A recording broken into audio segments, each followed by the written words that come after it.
Yes, guys, welcome back to more GBFC. It is that time of the week again. I love a Friday. You know why? Because it means we've got an entire weekend of football to feast our eyes on, which means tons of videos for you on more GBFC. We're going to preview everything today. FA Cup semi-finals, all of the Premier League games. It is going to be a blockbuster weekend. So make sure you are subscribed to more GBFC because I believe right now we're talking about what? 92% of people that watch the videos aren't subscribed to the channel. Absolutely bloody bonkers. So get yourself subscribed so you don't miss anything and turn on those bell notifications as well. Let's begin with Crystal Palace versus Aston Villa. What an incredible goal, by the way. Mateta scored for Palace to equalise at the Emirates. That goal, in my opinion, is one of the best goals you'll see in the Premier League this season. The fact that he doesn't really have any moment to look up and actually see that Raya is where he is. It's footballing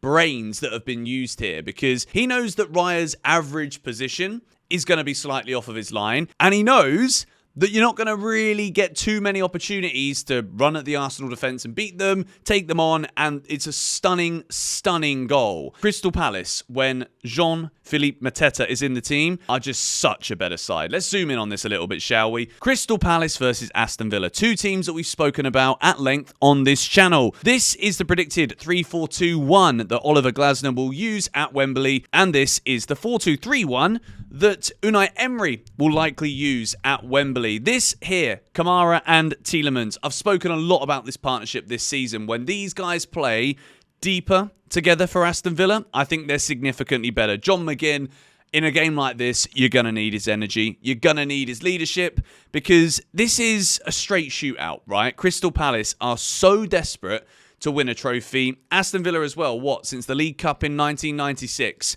So Villa are also desperate. This is going to be an absolute classic. Who do I think is going to come out on top?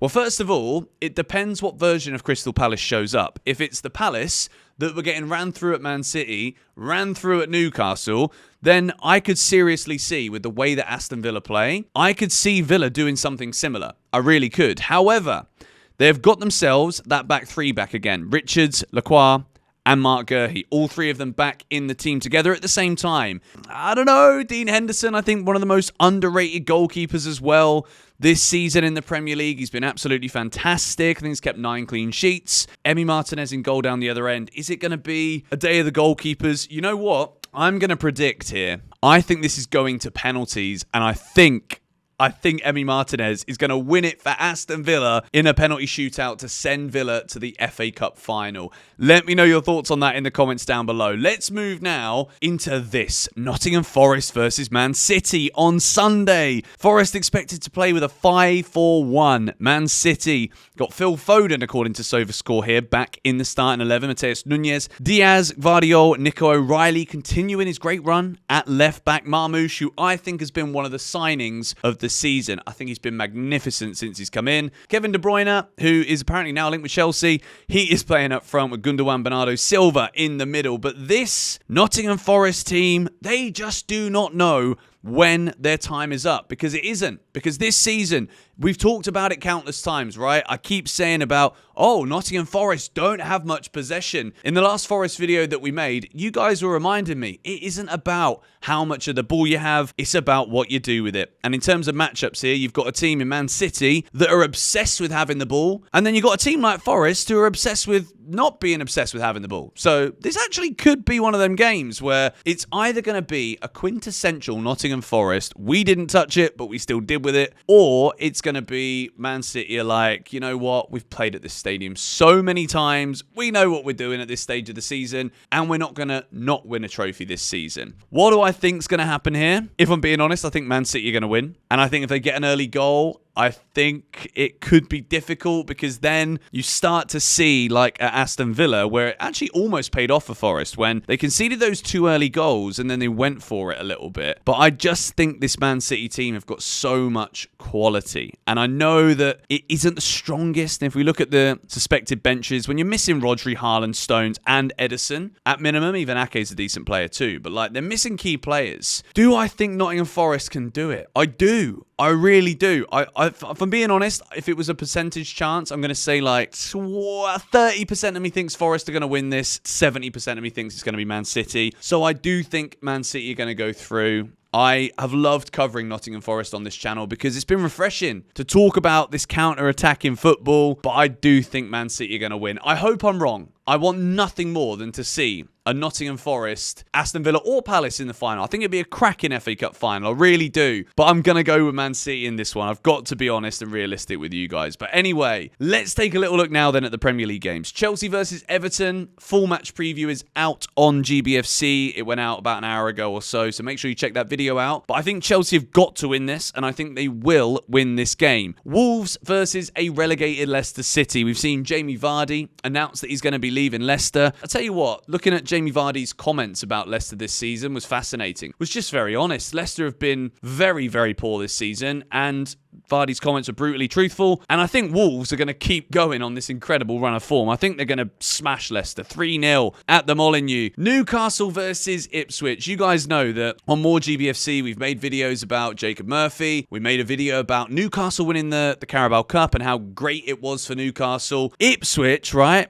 I saw them go to Chelsea the other week, and I don't know how they got a 2-2 draw, but they did. I think Newcastle are going to pulverise Ipswich tomorrow. I'm going to say it now, and we'll talk about it in a video tomorrow on the channel. So as I said earlier, make sure you're subscribed, but I think Newcastle are going to destroy Ipswich Town. I think Newcastle at home right now are just a formidable force. And yes, that defeat at Aston Villa was kind of the wheels coming off a little bit, but I think they've got the WD-40, all right? I think they're going to spray it, and it's going to be, we'll forget about that one last week, but we are still very much in this race right now, okay? And I think Newcastle are going to win 5-0. I think it's going to be straightforward. Isak hat-trick. Newcastle get the job done. Brighton versus West Ham United. West Ham are quietly having just a really bad season, aren't they? I don't know if it's even quiet or not really, but Graham Potter came in and nothing's really happened for them. To be quite honest, they're at the bottom of the pile of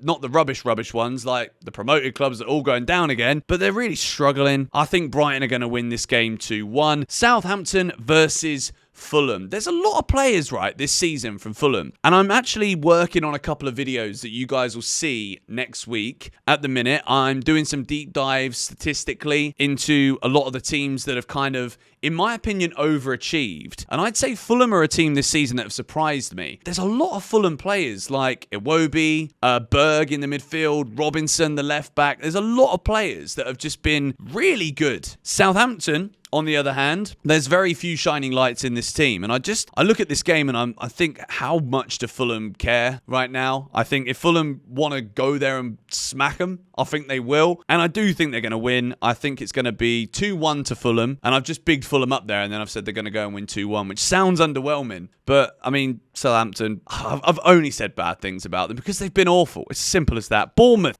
versus Manchester United on Sunday afternoon.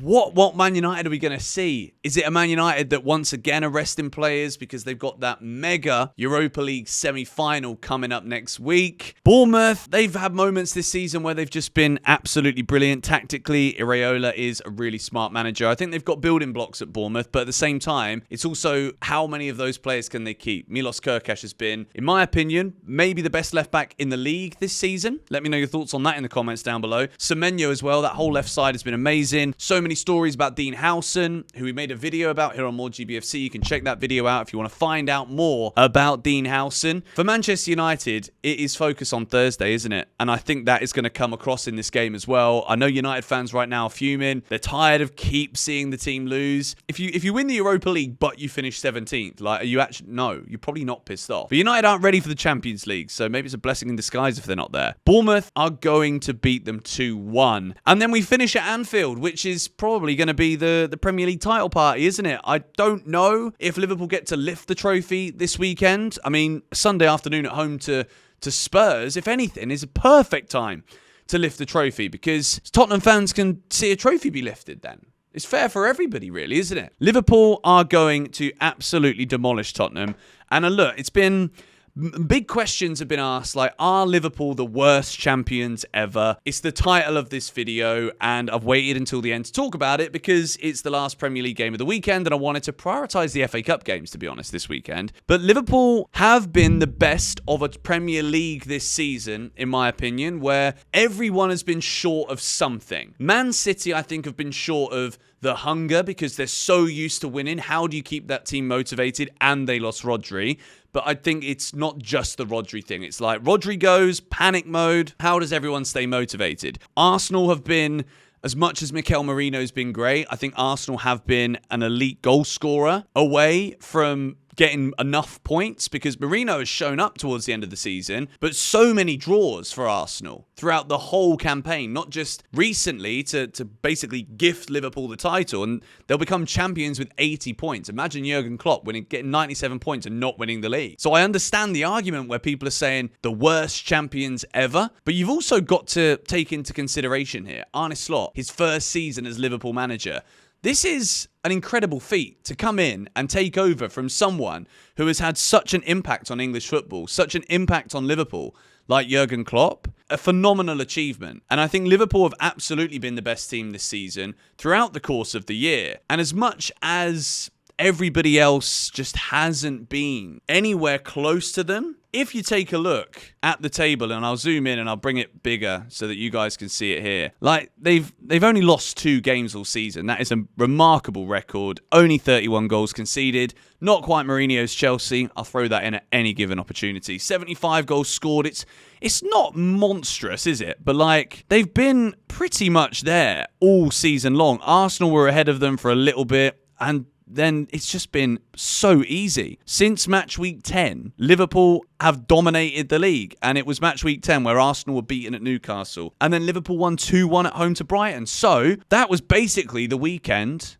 where Liverpool won the league. Are they the worst champions ever? I mean, I think if they were to play against the Leicester City team that won it, I think this Liverpool team would win. But then you also have to talk about it was Leicester. Do you know what I mean? So if anything, like, maybe they were the best champions ever because there was just so many other things other than, like, quality of players, and that Leicester team were unreal. They were just unbelievable. So I think this whole conversation of, like, worst champions ever is a false narrative because I'm jealous. I don't want to see Liverpool win the league. I want Chelsea to win the league. So I don't see why we even have to discuss worst champions ever. I think it's a really pointless conversation. If I'm being real and truthful, let me know your thoughts on that conversation by leaving me a comment in the comments down below. Let me know your FA Cup predictions and Premier League predictions for this weekend too. Honestly, the support on this channel right now, 6,000 subscribers. We breezed past, 5,000 a week ago. So thank you. Keep subscribing, keep liking the vids, keep commenting. And I've uploaded every day this month and I don't see that stopping. The Club World Cup's coming. I'm actually going to be in America for it specifically so that we can not miss a ball on this channel. We're going to kill it this summer, I'm telling you. So this is the place to be. Subscribe. Thank you for watching. See you guys later.